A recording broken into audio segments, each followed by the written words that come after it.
Friends, बच्चों से लेकर के बड़ों तक सबको गुस्सा बहुत आता है। अब जो बंदा गुस्सा करता है और जिस पे करता है, उन दोनों को तो मेंटल और फिजिकल प्रॉब्लम्स होते ही हैं, जैसे कि ब्लड प्रेशर, डायबिटीज और दुनिया भर की बीमारियां उन लोगों तो होती है।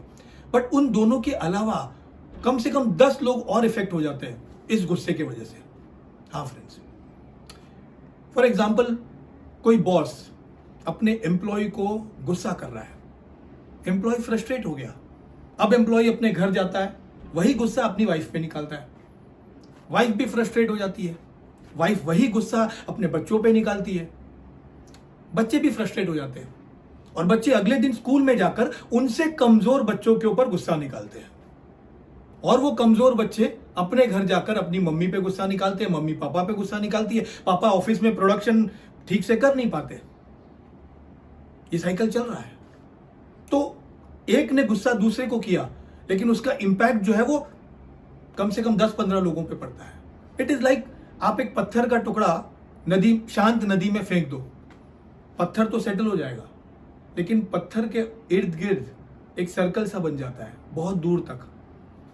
वही है ये गुस्से का सर्कल, बहुत दूर तक बहुत सारे लोग इस गुस्से में इंपैक्ट हो जाते हैं। ये गुस्सा ना एक वायरस की तरह है, एक ने दूसरे को लगाया, दूसरे ने तीसरे को लगाया, इस तरीके से लगता रहता है। फ्रेंड्स, अब ये जो गुस्सा है वो आता क्यों है? क्योंकि हमारे अंदर भरा हुआ है। बचपन से लेकर अभी तक हमारे साथ में जो भी घटा, चाहे वो अच्छा हो बुरा हो, जितनी भी घटनाएं घटी है, वो हमारे सबकॉन्शियस माइंड में कहीं ना कहीं जाकर बैठ गई है। उसमें स्ट्रेस है, पेन है, दर्द है, फ्रस्ट्रेशन है, और अंदर कहीं ना कहीं कोने में बैठी हुई है ये। और जब भी कोई व्यक्ति या कोई घटना ऐसी घटती है जो हमें पसंद नहीं है, तो हमें गुस्सा आ जाता है। इट इज लाइक एक कुआं। एक कुआं अगर पानी से भरा होगा और अगर आप बाल्टी डालोगे तो पानी निकलेगा, है ना। अगर कुआं आधा भरा होगा तो आपको मेहनत करनी पड़ेगी, बाल्टी नीचे तक डालनी पड़ेगी, मेहनत करनी पड़ेगी, फिर पानी निकलेगा। वैसे ही हमारा गुस्सा है। अगर गुस्सा बहुत ज्यादा भरा हो और किसी ने आकर के जस्ट हल्का सा प्रवोक कर दिया, हम इमीडिएट गुस्सा हो जाते हैं। कभी कभी हम गुस्सा होने में टाइम लगाते हैं, मतलब हमारी बाल्टी आधी भरी हुई है।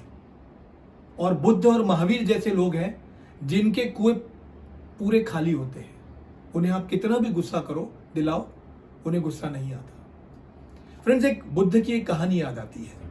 बुद्ध जब एक गांव से गुजर रहे थे तो गांव के सभी लोग गांव के चौराहे पर आकर खड़े हो गए और सभी बुद्ध को गालियां दे रहे थे। और बुद्ध एकदम शांत बैठे हुए थे। थोड़ी देर के बाद में उन्हीं गांव वालों में से एक आदमी आया बुद्ध के पास और उन्होंने बुद्ध से पूछा कि आप इतने शांत कैसे हैं?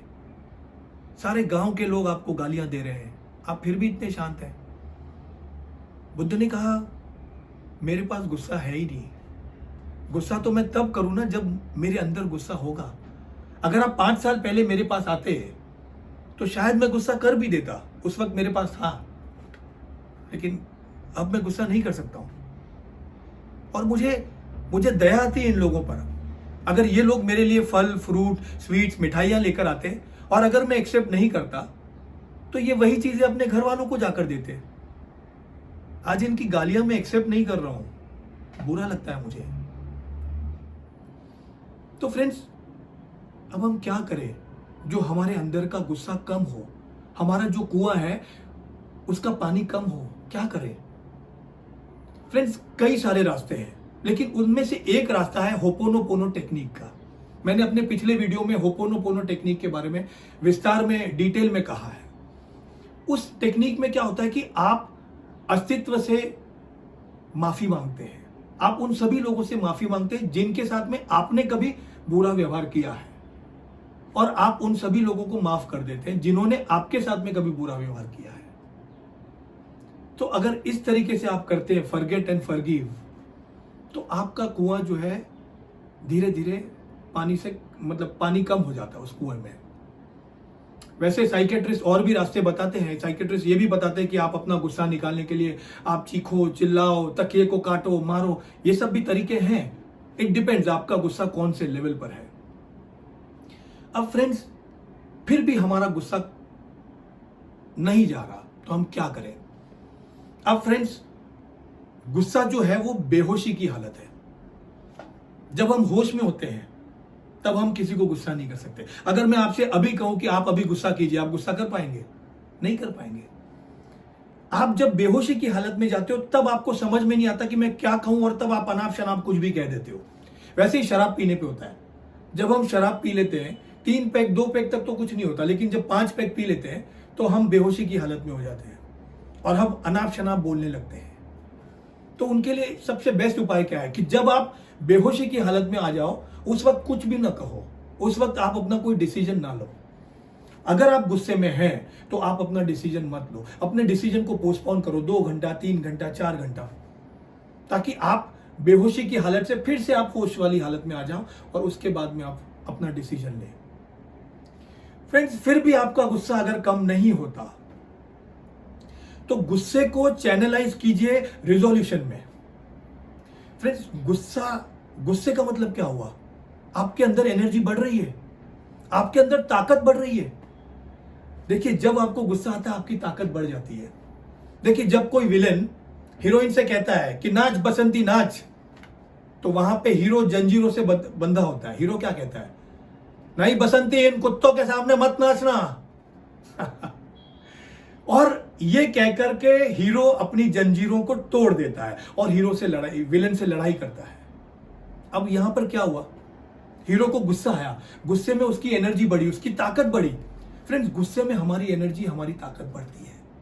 अब उस ताकत को या तो हम डिस्ट्रैक्ट करने के लिए कोई चीज यूज करें, या तो उस ताकत से हम अपना नुकसान करें, सामने वाले का नुकसान करें, या फिर उस ताकत को हम ऐसी जगह पे चैनलाइज करें कि हमारा ट्रांसफॉर्मेशन हो जाए।